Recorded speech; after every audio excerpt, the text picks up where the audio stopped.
पाकिस्तान के नक्शे पर एक शहर है जो कभी सोता नहीं, जिसकी रातें जागती हैं, जिसकी सड़कें सांस लेती हैं और जिसकी गलियां सदियों की कहानियां अपने सीने में छुपाए बैठी हैं। यह शहर है कराची, अरब सागर के किनारे बसा वो महानगर जो पाकिस्तान की रूह भी है और उसका सबसे बड़ा दर्द भी। यहां हर रोज लाखों लोग अपनी जिंदगी जीते हैं, कुछ सपनों के साथ, कुछ मजबूरियों के साथ, और कुछ ऐसे जिनके पास न सपने बचे हैं न उम्मीद। इसी कराची के दिल में एक इलाका है, लियारी। लियारी को समझे बिना रहमान डकैत को समझना नामुमकिन है। यह वो जगह है जहां पाकिस्तान की तमाम नाकामियां एक साथ रहती हैं। टूटी हुई सड़कें, बंद पड़े सरकारी स्कूल, अस्पताल जहां दवाइयां हो नहीं, नालियां हों जो कभी साफ नहीं हुई, और जवान जिनके हाथों में काम नहीं। लियारी की आबादी मुख्यतः बलोच समुदाय की है। वो लोग जो दशकों से खुद को पाकिस्तान के मुख्यधारे से कटा हुआ महसूस करते आए हैं, उपेक्षित, भूले हुए, अनदेखे। यहीं, इन्हीं गलियों में एक बच्चा पैदा हुआ जिसका नाम था अब्दुल रहमान बलोच। बचपन कैसा था उसका, यह कोई नहीं जानता पूरी तरह, लेकिन लियारी में बचपन का मतलब होता है जल्दी बड़े हो जाना। यहां के बच्चे खिलौनों से पहले जिम्मेदारी सीखते हैं। भूख क्या होती है, यह मां की आंखों से समझते हैं। और यह भी जल्दी समझ आ जाता है कि इस दुनिया में ताकत ही सब कुछ है, कानून नहीं, इंसाफ नहीं, बस ताकत। रहमान ने वही सीखा जो लियारी सिखाता था। कोई एक तारीख नहीं है, कोई एक घटना नहीं है जो यह बताए कि वो कब अपराध की दुनिया में दाखिल हुआ। अपराध की दुनिया में दाखिल होना एक झटके में नहीं होता। यह एक धीमी, लगातार फिसलन होती है। पहले छोटे काम, फिर बड़े। पहले किसी का साथ, फिर खुद की पहचान। और एक दिन जब दुनिया ने आंखें खोलकर देखा, तो रहमान डकैत एक नाम नहीं, एक दहशत बन चुका था। लियारी गैंगस्टर्स की दुनिया में उसने अपनी जगह बनाई, लेकिन यह जगह सिर्फ बंदूकों के जोर पर नहीं बनी।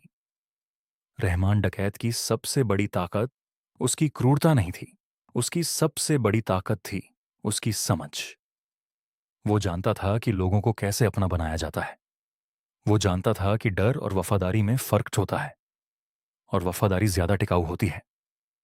तो उसने दोनों का इस्तेमाल किया।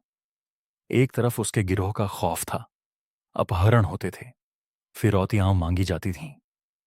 जो नहीं मानता था, उसका अंजाम बुरा होता था। कराची के व्यापारी, रईस लोग, यहां तक कि कुछ राजनेता भी, सब उसके नाम से थरथराते थे। उसके गिरोह के पास हथियार थे, नेटवर्क था, और एक ऐसी खुफिया व्यवस्था थी जो किसी भी सरकारी एजेंसी को मात दे सकती थी। लेकिन दूसरी तरफ लियारी के अंदर एक अलग रहमान था। गरीब परिवार की बेटी की शादी में पैसे चाहिए, रहमान के पास जाओ। किसी बच्चे को इलाज चाहिए और पैसे नहीं हैं, रहमान के पास जाओ। किसी नौजवान को काम चाहिए, रहमान के पास जाओ। वो देता था, बिना शर्त नहीं। हमेशा एक अदृश्य कर्ज होता था जो बाद में वफादारी के रूप में वापस लिया जाता था, लेकिन फिर भी वो देता था। जो सरकार नहीं करती थी, वो रहमान करता था। और इसीलिए लियारी ने उसे कभी पूरी तरह नकारा नहीं। 90 के दशक और 2000 के दशक की शुरुआत में कराची एक खुली जंग का मैदान था।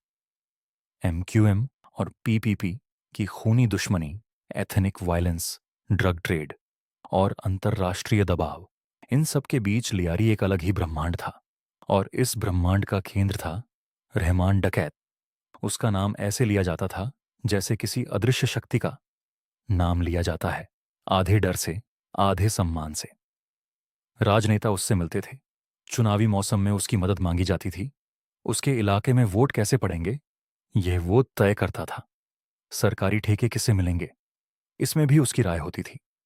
वो सिस्टम के बाहर था, लेकिन सिस्टम उसके बिना चल नहीं सकता था। यह पाकिस्तानी सियासत का वो काला सच है जिसे कोई खुलकर नहीं कहता, लेकिन सब जानते हैं। रहमान डकैत इस दोहरेपन को समझता था, और शायद इसीलिए वो इतने सालों तक बचा रहा। उसके खिलाफ मामले दर्ज हुए, दर्जनों, हत्या के, अपहरण के, जबरन वसूली के, आतंक फैलाने के। लेकिन हर बार कुछ न कुछ हो जाता था। गवाह मुकर जाते थे, सबूत कमजोर पड़ जाते थे, कभी कभी ऊपर से फोन आ जाता था, और रहमान डकैत फिर आजाद होता था, या फिर कभी पकड़ा ही नहीं जाता था। पुलिस लियारी में जाने से डरती थी। यह सच था। कई बार ऑपरेशन की खबर उस तक पहले पहुंच जाती थी और वो गायब हो जाता था। उसका खुफिया नेटवर्क इतना मजबूत था कि पुलिस की हर हरकत पर उसकी नजर रहती थी। लियारी की गलियां उसकी आंखें थीं और हर कोना उसका गवाह। लेकिन वक्त बदल रहा था। साल 2008 और 9 में कराची में हिंसा अपनी चरम सीमा पर पहुंच गई थी। लियारी से अपहरण की खबरें रोज आती थीं। व्यापारी शहर छोड़ रहे थे। मीडिया चिल्ला रहा था। अंतर्राष्ट्रीय दबाव बढ़ रहा था। और सरकार के लिए यह संभव नहीं रहा था कि वो आंखें मूंदे रहे। पाकिस्तान रेंजर्स और पुलिस ने मिलकर एक बड़े ऑपरेशन की योजना बनाई। महीनों तक खुफिया जानकारी इकट्ठा की गई। मुखबिरों का नेटवर्क तैयार किया गया। रहमान डकैत की हर हरकत पर नजर रखी गई। और एक रात, जुलाई 2009 में, जब लियारी की गलियां अपनी आदत के मुताबिक जाग रही थीं, सुरक्षा बलों ने घेरा डाला। जो हुआ उसके बारे में आज भी दो कहानियां हैं। सरकारी बयान कहता है मुठभेड़ हुई, गोलीबारी हुई और रहमान डकैत मारा गया। एक लंबे अध्याय का अंत हो गया।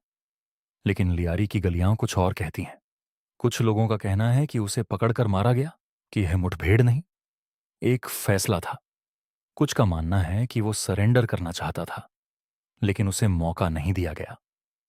और कुछ, जो सबसे गहरा सवाल उठाते हैं, कहते हैं कि उसे उन्हीं ताकतों ने मरवाया जिनके लिए वो वर्षों से काम करता रहा था। क्योंकि वो बहुत ज्यादा जानता था, बहुत सारे नाम जानता था, बहुत सारे राज जानता था। मुर्दे राज नहीं बताते। उसकी मौत की खबर फैलते ही लियारी में एक अजीब सा तूफान आया। कुछ लोग सड़कों पर निकले, गुस्से में, दुख में। कुछ ने उसे शहीद कहा, कुछ ने उसे अपना रहनुमा बताया, और कुछ ने चुपचाप राहत की सांस ली। वो जिन्होंने उसके जुल्म सहे थे, जिनके घर उजड़े थे, जिनके परिवारों ने कीमत चुकाई थी। यही रहमान डकैत की असली विरासत है। एक ऐसा किरदार जिसे एक लफ्ज में बयान नहीं किया जा सकता। वो खलनायक था, इसमें कोई शक नहीं। उसने बेगुनाहों को नुकसान पहुंचाया। उसने डर का साम्राज्य बनाया। उसने जुर्म को अपना पेशा बनाया। लेकिन यह भी सच है कि उसने वो किया जो राज्य को करना चाहिए था, और नहीं किया। उसने उस खालीपन को भरा जो सरकार ने छोड़ा था। और जब कोई राज्य अपने लोगों को भूल देता है, तो वो लोग किसी और को अपना राजा मान लेते हैं। यह सिर्फ रहमान डकैत की कहानी नहीं है। यह उन तमाम जगहों की कहानी है जहां राज्य नहीं पहुंचता, जहां स्कूल नहीं है, अस्पताल नहीं है, रोजगार नहीं है, इंसाफ नहीं है, और जहां इंसान खुद एक समानांतर व्यवस्था खड़ी कर लेते हैं, कभी किसी नेता के रूप में, कभी किसी संगठन के रूप में, और कभी रहमान डकैत जैसे किसी के रूप में। लियारी आज भी है, कराची आज भी है, और दुनिया में ऐसे अनगिनत लियारी हैं जहां राज्य की गैरहाजिरी एक नई ताकत को जन्म देती रहती है। जब तक वो खालीपन रहेगा, तब तक नए रहमान डकैत बनते रहेंगे। रहमान बलोच मर गया, लेकिन जिस जमीन ने उसे बनाया, वो जमीन आज भी वैसी ही है। वही उपेक्षा, वही गरीबी, वही बेइज्जती। और उन गलियों में आज भी कोई बच्चा बड़ा हो रहा है, जो एक दिन शायद एक नया नाम बनेगा। क्योंकि जब तक सवाल नहीं बदलते, जवाब भी नहीं।